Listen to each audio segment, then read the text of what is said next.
আল্লাহ রাব্বুল আলামিন এই মুমিনদের সম্পর্কে 5টা গুণ বর্ণনা করেছেন।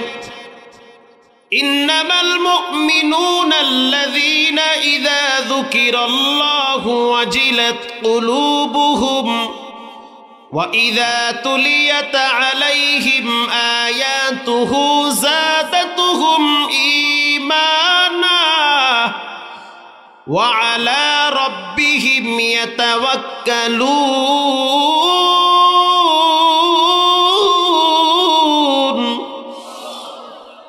মুমিনদের 1 নম্বরের গুণ, মুমিনদের সামনে যখন আল্লাহর কথা বলা হয় তখন মুমিনদের অন্তরে আল্লাহর ভয় চলে আসে।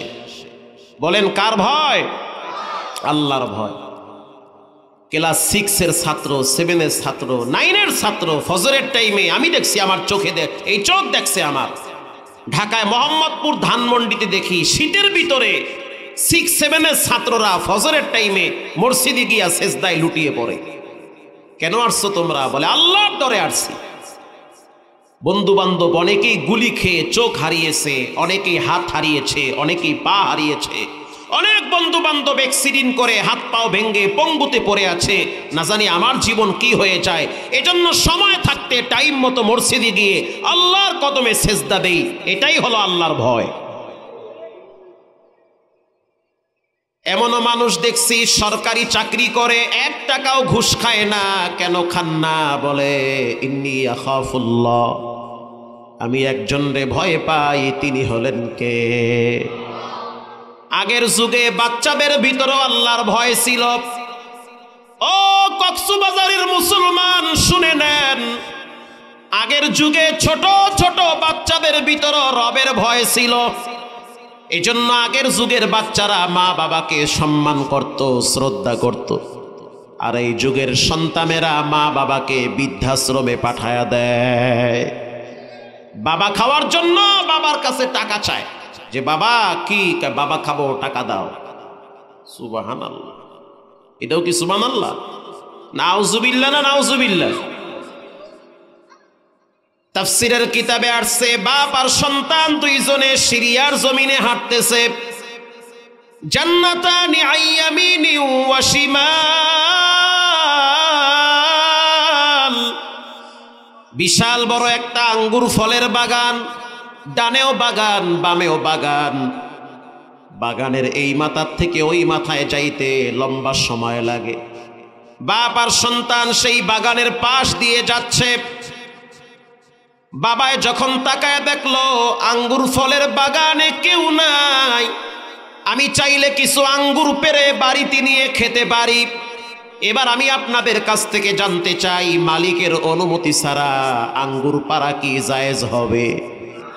হবে? তো বাবাই চিন্তা করতে আছে ফাঁক দিয়ে খেপ একটা মারিয়ে আহি। সন্তানকে বলল, সন্তান 9 বছরের বাচ্চাকে এক জায়গায় দাঁড় করায় রাইখা বলল, আমি বাগানের ভিতরে ঢুকলাম, আঙ্গুর ফলের থোকা ধরে টানবো, তুমি দাঁড়ায় দাঁড়ায় দেখবা কেউ যেন আমারে না দেখে।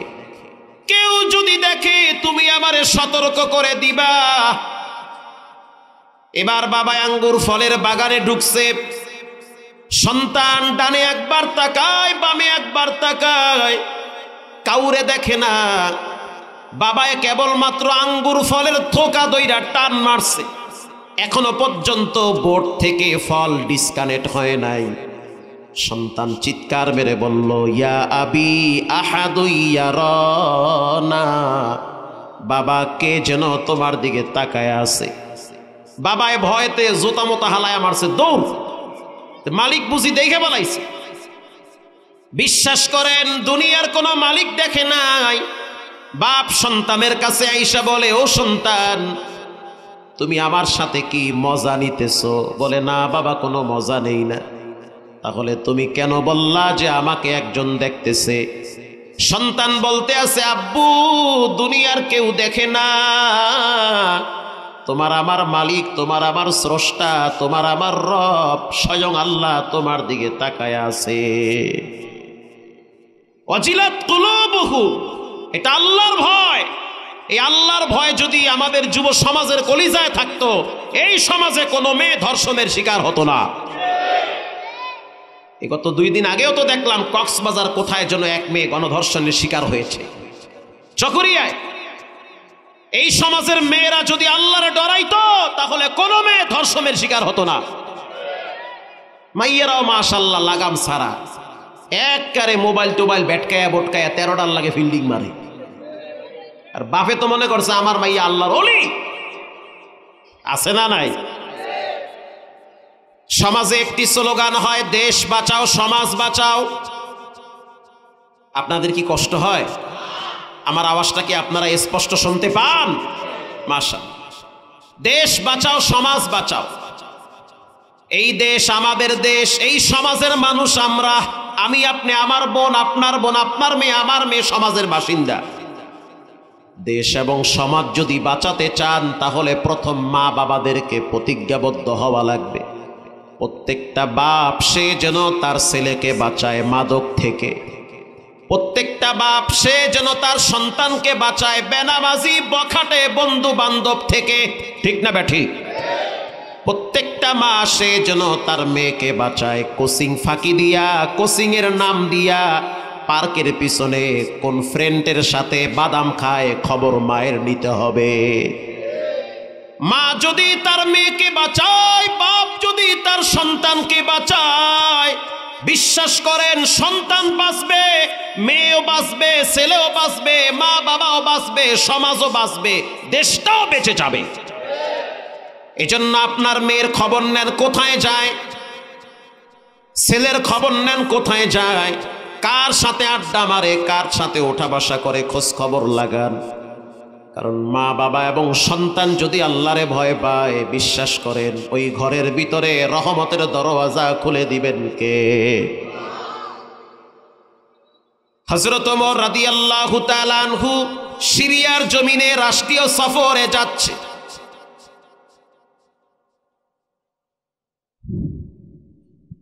কারণ আসছে নাকি? আলহামদুলিল্লাহ বলে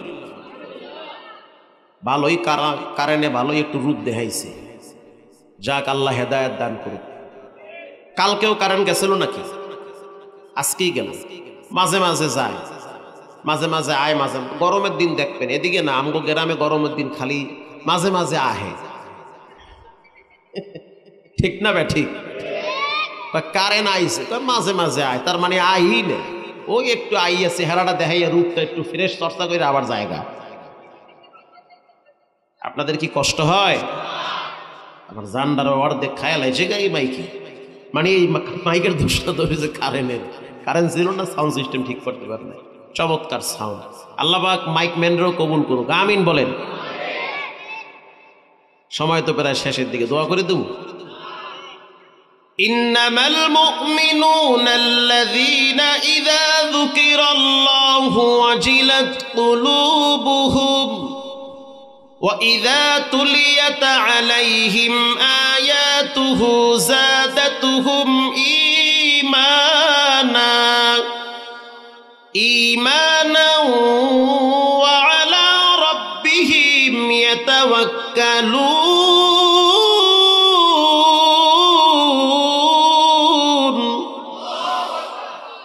মুমিনদের 1 নম্বরের গুণ, মুমিনদের সামনে যখন আল্লাহর কথা বলা হয় তখন তাদের কলিজার বিগলিত হয়ে যায়, আল্লাহর ভয় কলিজার ভিতরে কম্পন শুরু হয়। আল্লাহু আকবার। আল্লাহরে ডরান। যেই কায়দায় আল্লাহ এক একজন রে নাক ছেঁচড়াইতেছে, ডর লাগতে আছে, কোন দিন না জানি আপনারাও কাজ করে ফেলান। আল্লাহরে ডরান। সময় থাকতে মসজিদে যান, আলেমদের কথা শুনেন। সময় থাকতে হারাম সম্পর্ক থেকে বেঁচে বিবাহ শাদীর চিন্তা ভাবনা করেন। কর্ম হুজুর 13টার আগে শেষ করে নেন। বিয়ে শাদী করেন বহিদ পন্থায়, 9-6 কইরেন না। এটা কি কাইটা গেল নাকি লাইনটা? এটা শান্তি। মুমিনদের 1 নম্বরের গুণ, মুমিনরা আল্লাহরে ডরায়।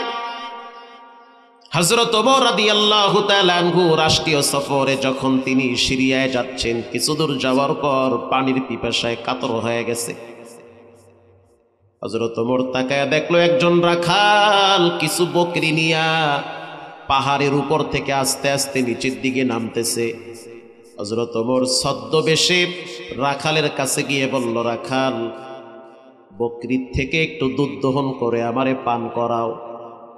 রাখাল তো আর চিনে না, ইনি হলেন এই জাহানের শ্রেষ্ঠ একজন মানুষ, অর্ধ জাহানের প্রেসিডেন্ট হযরত ওমর। এটা রাখাল চিনে না। রাখাল বলতে আছে, মুসাফির শুনে নাও, এই বকরিগুলার মালিক তো আমি না, আমি হইলাম সাধারণ একজন রাখাল, টাকার বিনিময়ে রাখালি করি। এই বকরিগুলার একজন মালিক আছে, তার অনুমতি ছাড়া এক ডোক দুধ তোমারে আমি পান করাইতে পারি না। হযরত ওমর রাদিয়াল্লাহু তাআলা আনহুর একটা চরিত্র ছিল, তিনি মানুষদেরকে পরীক্ষা করত, দেখি তার ভিতরে আল্লাহর ভয় কেমন আছে। যার ভিতরে আল্লাহর ভয় থাকে তার দ্বারা সমাজে কখনোই অশান্তি হতে পারে না। আল্লাহর ভয় নাই।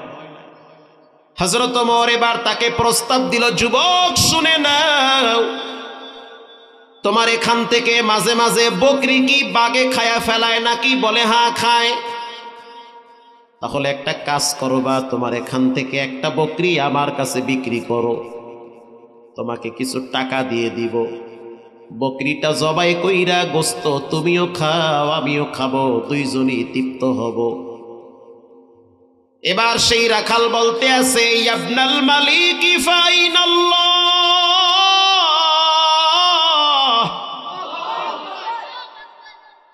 তুমি আমি দুইজন, মাঝখানে আরো একজন আছেন যিনি হলেন মহাপরাক্রমশালী, শক্তিশালী, শক্তিধর, সুপ্রিম পাওয়ারফুল রব, তিনি হলেন কে? তারে ফাঁকি দিবা কেমন? এই মুসাফির, তুমি আমার টাকা দিয়ে কিনতে চাও? হবে না। আমি আমার এই বকরির মালিককেও ডরাই না, আমি ডরাই আমার মালিকের মালিক রে, আমি তারে ভয় পাই, বকরি বিক্রি হবে না, যাও তুমি এখান থেকে চলে যাও। এই সমস্ত প্রলোভন দেখায় কোনো লাভ নাই। বিশ্বাস করেন, এই সমাজে এমন অফিসার দেখেছি 1 টাকাও সুদের বেন্ডিল পকেটে ঢুকায় না, বরং তারা কষ্ট করে নীরবে জীবন কাটায়, তারপরও হারাম টাকা পকেটে ঢুকায় না, শুধুমাত্র আল্লাহর ডরে। আবার প্রধানমন্ত্রীর পিএস 400 কোটি টাকার মালিক, সুবহানাল্লাহ, পিয়নগিরি কইরা 400 কোটি টাকা। কি করলাম জীবনে? পিয়ন সাহেবের যদি লগে একটু জিকির আজকার করতাম তাও তো কিছু টাকার মালিক হইতে পারতাম। কথা ঠিক না? ঠিক। পিয়নের যদি হয় 400 কোটি, তাইলে পিয়নের উপরে যারা আছে এক অবস্থা কি? এই দেশটারে লুটতে পুটতে খাইছে এই স্বৈরাচার জালেমরা, জম্মের খাওয়া খাইছে। শুধু দেশ খায় নাই, মানুষের কলজা কামড়ায় খাইছে। রাগ করতেছেন? একটু রাগ বেশি করে করে, একটু রাগ করা ভালো। রাগের ঠেলায় ঘরে গিয়ে আবার বউ ফিরে যাবে। কিছু মানুষ আছে রাগের ঠেলায় বউয়ের লাগে ধমক দেয়, আবার কিছু আছে বউয়ের লাগে রাগ দেয়, বাইরে গেলে বা দাম পায় না, বাইরে গেলে কেউ জিগায় না। আবার কিছু আছে ঘরে দাম পায় না, বাইরেও দাম পায় না, রাগ গিয়া যারে ইমাম সাহেবের লাগে আর মুয়াজ্জিন সাহেবের লাগে। কথা কন না খা। বাজারে গিয়া কয়, এই বোয়াল মাছ, আপনাকে তো কক্সবাজারে মাছটা চলে, ধরেন বড় একটা কোরাল মাছ লই একজনে খারাইছে। কোরাল মাছ চিনেন না? কোরাল মাছের দাম কত তোমার? 1350। কিনবা? 30 টাকায় দিবি। দাম চাইছে কত? চাচায় আসে, চাচায় মনে হয় ওয়াজ বুঝতে আছে। দাম চাইছে কত? 1350। কইছে কত? 30 টাকায় দিবি। কারণ মাছওয়ালার কি মেজাজ ঠান্ডা আছে? সারা রাত জায়গা মাছ ধরছি, মাথা মতা গরম। ও কয় কি? এই মগার ফগা, আমগো বরিশালের ভাষা, এই মগার ফগা। জোতা দেখছ? তোর বাপ জীবনে মাছ খাইছে। চিন্তা করতে আছে, মাছওয়ালার তো শক্তি বেশি, রাগও বেশি, সাহসও বেশি, কেন মাথা বাজায় বাড়ি দিয়ে না। ডরের ঠেলায় করছে কি, দৌড় মারছে ঘরে। এক দৌড়ে ঘরে গিয়া দরজা দিয়ে ঢোকে আর তোর বাপ জীবনে মাছ খাইছে। আপনারা মনে হয় বোঝেন নাই। বউ কইতে আছে, কি এত রাগ দেখাও কা? তুই কথা কবি, তুইও ফিরে খাবি। মানে বউয়ের লাগাও রাগ দেখা। বউ কয়, সমস্যা কি তো? তুমি আমার স্বামী মানুষ, তোমার এত ভালোবাসি, হারা দিন রান্দা বেড়ে খাওয়াই, 3-4টে মাইয়া বলার আগামতা সাফ করি, কি যে পেরায় থাকি, এরপরও রাগ দেখাও ঘরে আইয়া তুমি, সমস্যা কি? ওর বাপ জীবনে মাছ খাইছে, ওরে আমি কাইটটা জিভ দিয়ে লবণ লাগাম, চেনে আমার ওই বরিশালিয়া কইলাম আর কি। বউ কইতে আছে, এই রাগ ওই জায়গায় দেখাইতে, এখানে দেখাও। ওই জায়গায় দেখাইলে তো আমার ফিরে চামড়া থাকতো না। তা কিছু মানুষ আছে রাগ ঘরে দেখায় কিন্তু বাইরে রাগ দেখাইতে পারে না। আবার কিছু আছে বইয়ের দ্বারে পাত্তা নাই, বউরে যদি কয় চা দাও, গোলামের ফল ইয়া খা। যৌতুক খো ফিরলে কথা কবি ঠ্যাঙের নলা ছিঁচে ফেলাম, আছে না নাই? অভাব নাই, কোনো পাত্তা নাই। বাইরে মুখটুক মুছছে বিশাল বড় সাহেব, ঘরে গেলে বাটাম ফাটা দেয়। প্রিয় ভাইয়েরা আমার, ইন্নামাল মুমিনুনা আল্লাযীনা ইযা যুকিরাল্লাহু ওয়াজিলাত কুলুবুহুম। এক নম্বরে মুমিনদের গুণ, মুমিনদের সিফত, তারা আল্লাহরে সবচেয়ে বেশি ডরায়। বললে তাদের কলিজায় কম্পন শুরু হয়ে যায়। বিখ্যাত একজন জালেমের ঘটনা হাদিসের কিতাবে আসছে, যে জালেমের নাম হলো কিফিল। বনি ইসরাইলের একজন যুবকের নাম ছিল কিফিল। আল্লাহর রাসূল এই ঘটনা একবার দুইবার না, বারবার সাহাবীদেরকে শুনায়া ঈমানটারে তাজা বানাইছে। মুআয ইবনে জাবাল রাদিয়াল্লাহু তাআলা আনহু বর্ণনা করেন, আল্লাহর হাবিব রাহমাতুল লিল আলামিন সাহাবীদেরকে সামনে নিয়ে বলেন, ও সাহাবীরা, আল্লাহরে ডরাও, আল্লাহরে ভয় করো। আল্লাহুস সামাদ, আল্লাহ কারো কাছে ঠেকানা, কারো কাছে রব, দুর্বল না। আল্লাহর যখন যা মনে চায় তাই করে। যে কোনো টাইমে হাসি মাখা চেহারাটারে রক্তাক্ত করে রাস্তার পাশে ফালায়া রাখতে পারে। কথা কোন ঠিক না বেঠিক? আল্লাহরে ডরাও। কিফিল নামের এক জালেম, তার চরিত্র ছিল বেড চরিত্র, খারাপ একটা ক্যারেক্টার ছিল। সে নারীদেরকে ধরে ধরে তার পার্সোনাল বেডরুমে নিয়ে জেনা করত। ঘটনাক্রমে একদিন এক সুন্দরী সুশ্রী নারী তার দরবারে আসছে। আয়েশা বলতে আছে, ও ভাই কিফিল, এমন একটা বিপদে পড়ছি, কিছু টাকা তুমি আমারে ধার দাও। কিফিল বলতে আছে, বিনিময় ছাড়া কোনো টাকা ধার দেই না। ওই মহিলা বলতে আছে, কিফিল, আমার 2-3টা বাচ্চা আছে, না খায়া ঘরে শুয়ে আছে, কিছু টাকা যদি না দাও বাচ্চারা হয়তো না খাইতে খাইতে কষ্ট পাবে। কিফিল বলতে আছে, আমার প্রস্তাবে যদি রাজি হও তাহলে তোমারে আমি টাকা দিতে পারি। মহিলাটা নিরুপায় হইয়া রাত্রিবেলা কিফিলের ঘরে প্রবেশ করে প্রস্তাবে রাজি হয়ে গেল। কিফিল, দরজা জানলা ভালো করে লাগাও, তুমি আমার সাথে যেই জঘন্য অপরাধটা করবা, এই কাজ করলে কিন্তু মাটি আল্লাহর কাছে অভিশাপ দেয়। আসমান আরশ কাঁপে, জমিন কাঁপে, রব্বুল আলামিনের ধরা কিন্তু শক্ত ধরা। দরজা জানলা শক্ত করে লাগায় দাও, বাহিরের কেউ যেন তোমার আমার দৃশ্য দেখতে না পারে। কিফিল এবার দরজা জানলা সব লাগায় দিছি। ছিদ্রগুলা গাছের পাতা চিরে চিরে লাগায় দেওয়ার পর এবার মেয়েটা বলতেছে, কিফিল শুনে নাও, তোমার আমার মাঝখানে যা হবে এটা যেন কেউ না জানে, কেউ যেন না দেখে। কিফিল বলতে আছে, কোনো প্রবলেম নাই, কেউ দেখবে না, কেউ জানবেও না, কেউ বুঝতেও পারবে না তোমার সাথে আমি কি করব। আল্লাহর রাসূল বলেন, সবে মাত্র মেয়েটার শরীর থেকে অর্ধেক পোশাক খোলার পরে কিফিল নামের জালেম মেয়েটার দেহের উপরে চেপে বসেছে। কিফিল বলতে আছে, আমি তাকায়া দেখলাম মেয়েটার চোখের পানি বায়া বায়া মাটি স্পর্শ করে। আমি তখন তাকে প্রশ্ন করলাম, আমার সাথে এই কাজ কত নারীরা করে আত্মতৃপ্ত হয়েছে, শান্তি পেয়েছে, টাকাও পাইছে, দেহের চাহিদাও মিটাইছে, তুমি কেন কাঁদো? মেয়েটা বলতে আছে, আমি কাঁদি না, কে যেন আমারে কাঁদায়। কে তোমারে কাঁদায়? বলে, ইন্নী আখাফুল্লাহ,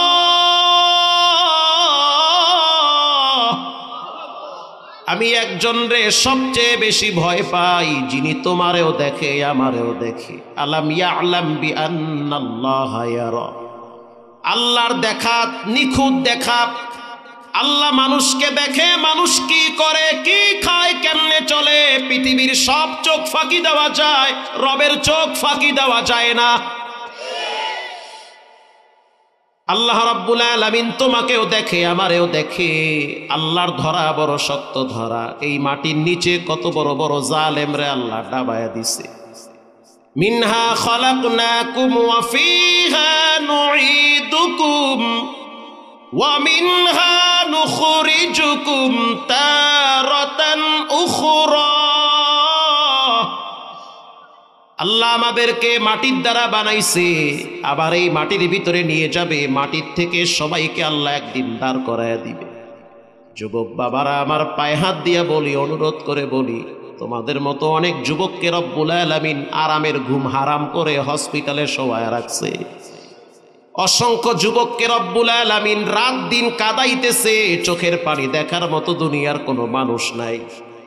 কত যুবকের ঘরে এখনো কান্না চলে, মায়ের চোখের পানি, বাবার চোখের পানি, মুহূর্তের ভিতরে ঘর অন্ধকার হয়ে যায়।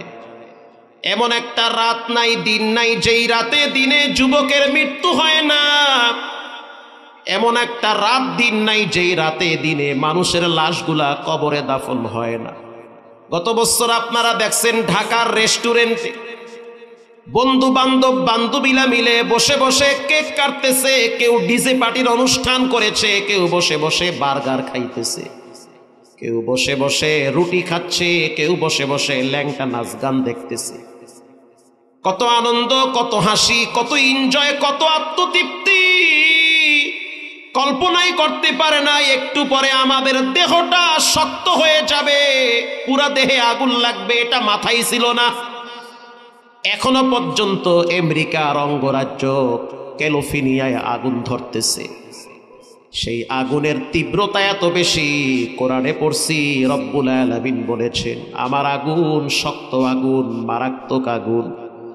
দমকল বাহিনীরা বলে উপর থেকে পানি মারি, পানির ভিতরে আগুন বের হয়। এটা কেমন আযাব কোনোদিন দেখি নাই।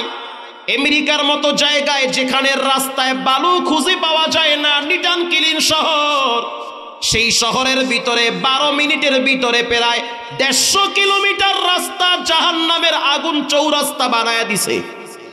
আল্লাহু আকবার বলেন। মানুষের ঘর বাড়ি, এমনকি মানুষের গাড়িগুলা কয়লা হয়ে রাস্তায় পড়ে আছে। তাকায় দেখো আমেরিকার অবস্থা। এরকম ইতিহাস, এরকম দৃশ্য পৃথিবীর মানুষ দেখে নাই। আল্লাহরে ডরাও। আল্লাহর আযাব বড় শক্ত আযাব। সময় থাকতে নামাজ পড়ো, কোরআন পড়ো, আল্লাহর দিন পালন করো, ব্যবহারটারে সুন্দর করো। মেয়েটা যখন বলল কিফিল ইন্নী আখাফুল্লাহ, আল্লাহরে ডরাই, আল্লাহর ধরা বড় শক্ত ধরা, যা ইচ্ছা করো, টাকা নিছি, দেহটা তোমারে দিয়ে দিছি, যা মন চায় করো। কিন্তু কিফিল মনে রাখবা, ইয়াউমা ইদিন তুহাদ্দিসু আখবারহা, এই মাটি কিন্তু আল্লাহর সাথে একদিন কথা বলবে। মাটিরও জবান আছে, মাটি মানুষের পক্ষে অথবা বিপক্ষে সাক্ষী দিবে। আনন্দ আর এনজয় বেশি দিন টিকবে না। এই দেহ একদিন দুর্বল হবে, নিতর দেহ একদিন মাটিতে পড়ে থাকবে, শিকাল পোকা শিকালে কামড়ায় কামড়ায় খাবে। কিফিল বলতে আছে, যাও, আল্লাহর কথা যখন তুমি আমারে শুনাইছ, শুনে নাও। আমি এই মুহূর্তে তোমার সাথে অপকর্ম করব না, আল্লাহর জন্য তোমার সাথে আমি খারাপ কাজ থেকে বিরত হলাম। আল্লাহর রসুল বলেন, ওই টাইমে নিজেকে সেভ করাটা বড় কঠিন, যখন তিনি জেনা করার প্রিপারেশন নিয়েছে, এমনকি দেহের অর্ধেক কাপড় খুলে ফেলেছে। আল্লাহর রসুল বলেন, কিফিল তার দেহে কাপড় ফিকে মেরে বলতে আছে, যাও, টাকাও লাগবে না, রবের ভয়ে ক্ষমা করে দিলাম। মেয়েটা এবার ঘর থেকে যাচ্ছে আর বলতেছে, আল্লাহ এত মানুষকে হেদায়েত দেন, কিফিল নামের জালেমটারেও হেদায়েত দিয়েন। মানুষের দোয়া কখনো কখনো বিনা পর্দায় কবুল করেন কে? আল্লাহরে ডরাও। কত ছোট ছোট বাচ্চাদের অবস্থা ভয়াবহ হয়ে যাচ্ছে। একটা ফ্যামিলির একজন যদি অসুস্থ হয়, পুরা ফ্যামিলি তো মাটিতে শুয়ে পড়ে। এবার যখন কিফিল চিন্তায় পড়ে গেল, আমার উপায় কি হবে? জীবনে কত জিনা করছি, কত খারাপ কাজ করছি, একদিন তো আমার এই মাটির দেহ মাটিতে চলে যাবে, কোন জায়গায় না জানি আমার মৃত্যু হয়। আল্লাহর ডরে কিফিল ফ্রেশ হওয়ার পর বাইতুল মুকাদ্দাসের দিকে ফিরে 2 রাকাত সালাত আদায় করেছে। মানুষকে আল্লাহ পাক কখনো কখনো মাধ্যম ছাড়াই হেদায়েত দান করে, দৃশ্য দেখায় দেখায় হেদায়েত দান করে। আল্লাহ পাক কখনো কখনো মানুষকে গুনাহের ভিতরে হেদায়েত দান করে দেয়। পাপ করতেছে, হঠাৎ ভিতরে আল্লাহর ভয় চলে আসছে, হেদায়েত দান করে। বলেন হেদায়েতের মালিক কে? আল্লাহর নবী যার ঘরে লালন পালন হয়েছে চাচা আবু তালেব, অথচ তার কপালে হেদায়েত ছিল না। আবার সেই আফ্রিকার কালো বিড়াল যেই পেলাল হাতে জমিনে পায়ের আওয়াজ হয় জান্নাতে, আল্লাহ তার হেদায়েত দান করছে। অথচ নবীর ঘরে জন্মগ্রহণ করেছে কেনান যুবক, তার নসিবে হেদায়েত হয় নাই। ইন্নাকা লা তাহদি মান আহবাবতা ওয়ালাকিন্নাল্লাহা ইয়াহদি মান ইয়াশা। আওয়াজ দিয়ে বলেন হেদায়েতের মালিক কে? কোন পীরের হাতেও হেদায়েত নাই, কোন নবীর হাতেও হেদায়েত নাই। যদি নবীর হাতে হেদায়েত থাকতো তাহলে চাচা আবু তালেবরে হেদায়েত দিতে পারত। আবু তালেব মৃত্যুর আগে আগে নবীর কোলে ছিল। আল্লাহর নবী তার মুখ আবু তালেবের কানের গোলায় লাগাইয়া বলতে আছে, চাচা আমি আমার জন্মের পরে আব্বারে পাই নাই, আপনার থেকে বাবার আচরণ ব্যবহার পাইছি। আল্লাহর নবীর বিবাহের খুতবাটাও চাচা আবু তালেব পড়াইছে। আল্লাহু আকবার। শুধু তাই না, রাসূলুল্লাহকে চাচা আবু তালেব নিরাপত্তা দিয়া রাখত। রাসূলুল্লাহ বলেন, চাচা যদি ঈমান কবুল না করেন কোনো লাভ হবে না, জাহান্নামের আগুন কিন্তু আপনারে ধরবে। আমি রাসূল যা দেখি সেটা কিন্তু আপনি দেখেন না। এত অনুরোধ করলো, এত বুঝাইলো, নবীর চোখের পানি চাচার গালে পড়েছে। তারপরেও চাচা কালেমা পড়ে নাই। একটা বার যদি বলেন চাচা মুহাম্মাদান আবদুহু ওয়া রাসূলুহু, এই কথাটুকুন যদি বলেন, আমি নবী আপনার গলায় গামছা লাগাইয়া জান্নাতের গেট দিয়া ভিতরে টানবো। কিন্তু চাচা আবু তালেব কালেমা কবুল করে নাই। করছে? আল্লাহ তাআলা আবু তালেবের পায়ে জাহান্নামের এক জোড়া জুতা পরাইয়া দিছে। সেই জুতার তাপ এত বেশি, জাহান্নামের আগুনের জুতা পায়ে দেওয়ার কারণে মাথার ঘিলু টকবক করে ফুটতেছে, ভাতের মারের মতো বায়া বায়া পড়তেছে। হে যুবক, সময় বেশি নাই, তওবা করে নাও। এই কক্সবাজারের কত মায়ের সন্তান বিদেশ যাওয়ার পর সুস্থ আসতে পারে না, এই লাশের প্যাকেট গ্রামে আসছে। আল্লাহরে ডরাও, আল্লাহরে ভয় পাও, সময় থাকতে টাইম মতো নামাজ আদায় করো। কিফিল যখন 2 রাকাত নামাজ পড়ে চোখের পানি ছেড়ে বলল, আল্লাহু হাজিরিন আল্লাহু নাজিরিন আল্লাহু মাঈন আল্লাহু আল্লাহ, আমি জালেম, তুমি তো রহমান। আল্লাহ সবাই জানে আমি খারাপ যুবক, এলাকার সবাই আমার মৃত্যুর পরে আমার লাশ গাঙ্গে ফেলায় দিবে, এরা আমার লাশের কাছে আসবে না, আমি জঘন্যতম পাপী। কিন্তু তোমার মতো এত বড় একজন শক্তিশালী রব যদি আমারে ক্ষমা করে, কারো কাছে জবাবদিহি করা লাগবে না। আল্লাহর কুদরতি অন্তরে বড় মায়া লাগছে। রব্বুল আলামিন দেরি আর করে না, আজরাইলকে পাঠায় দিল, যাও আজরাইল এই মুহূর্তে তার জানটারে কবজ করে নিয়ে আসো। আল্লাহু আকবার বলে। নিথর দেহটা মাটিতে পড়ে আছে। সকালবেলা মানুষ গিয়া বলে, কিফিল তুমি কি বাচ্চা আছো না মরে গেছো? জানলা দিয়া তাকায় দেখে কিফিলের দেহটা মাটিতে পড়ে আছে। দরজা ভাঙ্গা ভিতরে ঢুইকা কিফিলের লাশ বের করতে চায়। কিছু মানুষ বলে বের করে লাভ নাই, ঘরের ভিতরে লাশ পচ্চা গল্লা শিয়ালে খায়া ফেলা, কত খারাপ মানুষ। আল্লাহর তো বড় মায়া লাগছে, কারণ গোপনে আল্লাহর কাছে তওবা করছে। আল্লাহ রাব্বুল আলামিন দরওয়াজার সামনে লেখা উঠায়া দিছে, কদ গফারাল্লাহু লিল কিফিল। পৃথিবীর মানুষ শুনে নাও, ওই যে কিফিল একদিন আমার ডরে জিনা করে নাই, এজন্য আমি রব তার সব গুনাহ মাফ করে দিয়েছি। যুবক ভাইরা আমার, আজ থেকে পাক্কা নিয়ত করে নেন, জীবনে নামাজ ছাড়বো না, হারাম খাবো না, নিয়মিত কোরআন তেলাওয়াত করবেন, পারলে উপকার করেন, না পারলে ক্ষতি করবেন। একজনকে যদি ক্ষতি করার জন্য আঙ্গুল বাড়ায়া দেন, অপেক্ষায় থাকেন 10 জনকে আপনার পিছনে আপনার রব আপনাকে শায়েস্তা করার জন্য লাগায়া দিবে। খবরদার এমন আচরণ করবেন না যেই আচরণের দ্বারা মানুষ কষ্ট পায়। পারলে উপকার করেন, না পারলে দূরে থাকেন। ঈমান হারানো যাবে না, নামাজ ছাড়া যাবে না, কোরআন ভুলা যাবে না। আল্লাহর রাস্তায় নিয়মিত 2-4 দিন নয়, প্রতিনিয়ত 2-4-5 টাকা দান করবেন।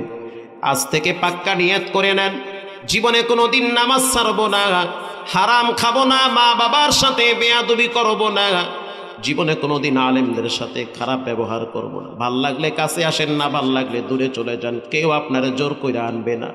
5 ওয়াক্ত নামাজ পড়ব। পাবনায় বয়ানে গেছি, যদি সুযোগ থাকে একদিন আমার লাগে যাইয়েন।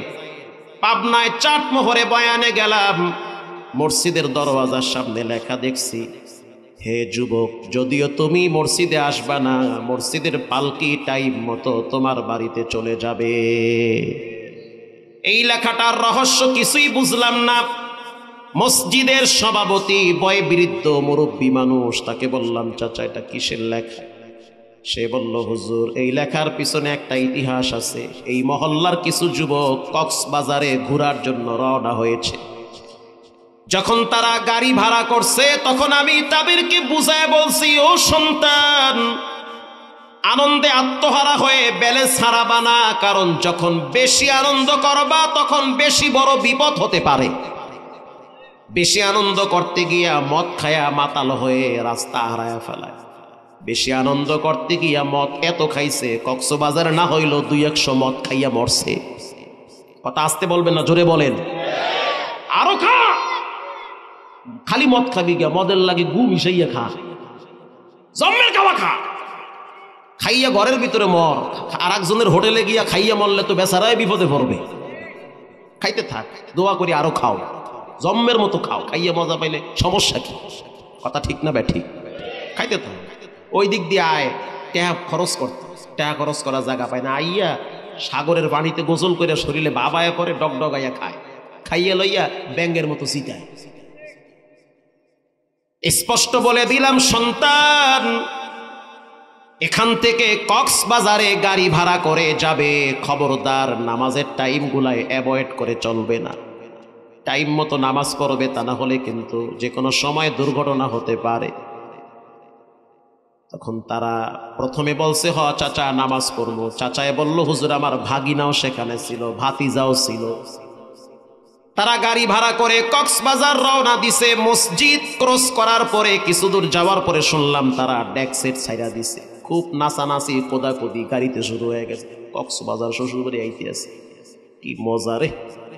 কিছু দূর আসার পরে যখন তারা যমুনা ক্রস করলো, গাড়িটা পল্লী খেয়ে ডাইরেক্ট ধান খেতে পড়েছে।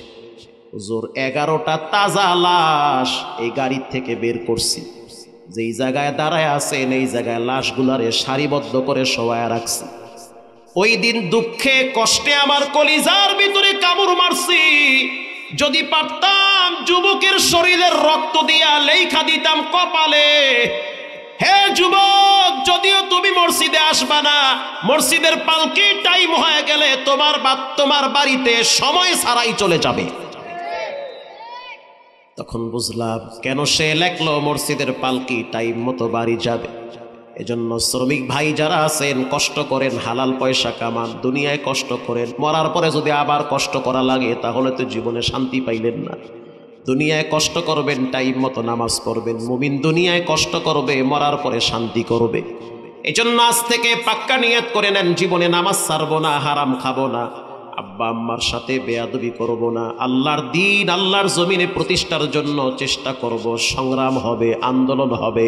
তারপরও কোনো নাস্তিক খোদাদ্রোহীকে ক্ষমতার মসনদে দেখতে চাই না। আজ থেকে পাক্কা নিয়ত করে নেন, নামাজ ছাড়বো না, হারাম খাবো না, বেয়াদবি করব না মা বাবার সাথে। দিলটা ভালো থাকলে 2টা হাত আল্লাহকে দেখায়া দেন। নারায়ে তাকবীর, হাত সোজা করে। আয় আল্লাহ, এই হাতগুলা জীবনে একবার বাইতুল্লাহর কালো গিলাফের সাথে লাগায়া দেন। আরো জোরে বলেন আমিন।